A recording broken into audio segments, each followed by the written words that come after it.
নমস্কাৰ, মই সুদৰ্শন। বহু প্ৰতীক্ষাৰ অন্তত পাঁচ ভাষালৈ আহিছে ধ্ৰুপদী ভাষাৰ স্বীকৃতি, অৰ্থাৎ ক্লাছিকেল লেংগুৱেজ ষ্টেটাছ আহিছে দেশৰ পাঁচটা ভাষালৈ। এই পাঁচটা ভাষা হৈছে পালি, প্ৰাকৃত, মাৰাঠা আৰু বাংলাৰ লগতে আমাৰ চিৰচেনেহী অসমীয়া ভাষা। চিৰচেনেহী অসমীয়া ভাষালৈও ধ্ৰুপদী ভাষাৰ স্বীকৃতি অহাৰ পাছত আনন্দত এতিয়া উৎফুল্লিত হৈছে সমগ্ৰ ৰাজ্য। সমগ্ৰ ৰাজ্যতে উঠিছে উৎসাহৰ ঢল, কিয়নো অসমীয়া ভাষালৈ আহিছে ক্লাছিকেল লেংগুৱেজৰ ষ্টেটাছ অৰ্থাৎ ধ্ৰুপদী ভাষাৰ স্বীকৃতি।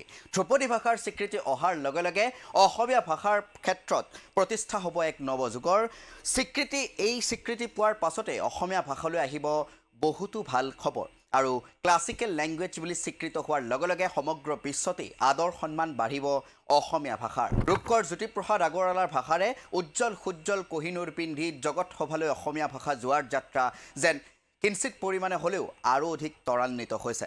এই সন্দৰ্ভত বিভিন্নজনে নিজৰ প্ৰতিক্ৰিয়া প্ৰকাশ কৰিছে। মুখ্যমন্ত্ৰী হিমন্ত বিশ্ব শৰ্মাৰ পৰা আৰম্ভ কৰি অজাপৰ সাধাৰণ সম্পাদক জগদীশ ভূঞালৈকে, ৰাইজৰ দলৰ সভাপতি অখিল গগৈৰ পৰা আৰম্ভ কৰি অসম সাহিত্য সভাৰ প্ৰাক্তন সভাপতি কুল শইকীয়ালৈকে সকলোৱে আনন্দত নিজৰ নিজৰ মন্তব্য প্ৰকাশ কৰিছে, নিজৰ নিজৰ মনোভাৱ প্ৰকাশ কৰিছে।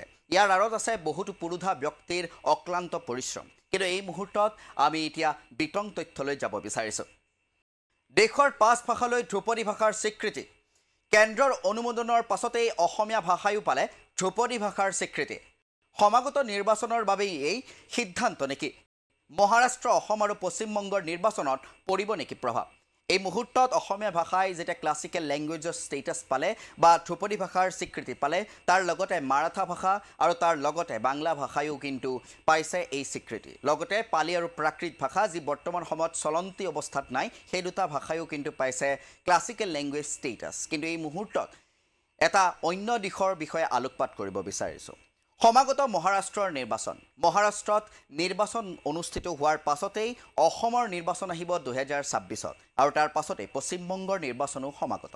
আৰু এই দৃষ্টিভংগী আগত ৰাখিয়ে এই বহু প্ৰতীক্ষিত যি সিদ্ধান্ত, সেই সিদ্ধান্ত এই নিৰ্বাচনী দৃষ্টিভংগীৰে গ্ৰহণ কৰা হৈছে নেকি? এই প্ৰশ্নও কিন্তু এই সময়ত উঠিব পাৰে। আৰু সেই সন্দৰ্ভতনো কি কথা আছে, সেই সন্দৰ্ভতো আমি চালি জাৰি চোৱাৰ হয়তো প্ৰয়োজন আছে। মহাৰাষ্ট্ৰৰ যি সমাগত নিৰ্বাচন, সেই নিৰ্বাচনত মাৰাঠা যি চেণ্টি বুলি কয় বা মাৰাঠাৰ যি আৱেগ, সেই আৱেগৰ ক্ষেত্ৰত কিন্তু মাৰাঠা ভাষাই যেতিয়া ক্লাছিকেল লেংগুৱেজ ষ্টেটাছ পালে বা যেতিয়া ধ্ৰুপদী ভাষাৰ স্বীকৃতি পালে, তাৰ ক্ষেত্ৰত কিন্তু মহাৰাষ্ট্ৰৰ যি আৱেগ, সেই আৱেগত কিন্তু নতুন এক ঢল বৈছে। অসমৰ প্ৰেক্ষাপটতো কথাটো একেধৰণৰ।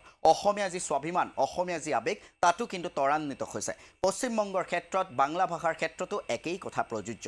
গতিকে এই নিৰ্বাচনসমূহৰ আগতে কেন্দ্ৰীয় চৰকাৰে এই নিৰ্বাচনতো ইয়াৰ যোগাত্মক প্ৰভাৱ পৰিব পাৰে বুলি এই সিদ্ধান্ত গ্ৰহণ কৰিছে নেকি? সেই সিদ্ধান্ত ৰাইজৰ, সেয়া গমি চালি চোৱাৰ সিদ্ধান্ত ৰাইজৰ।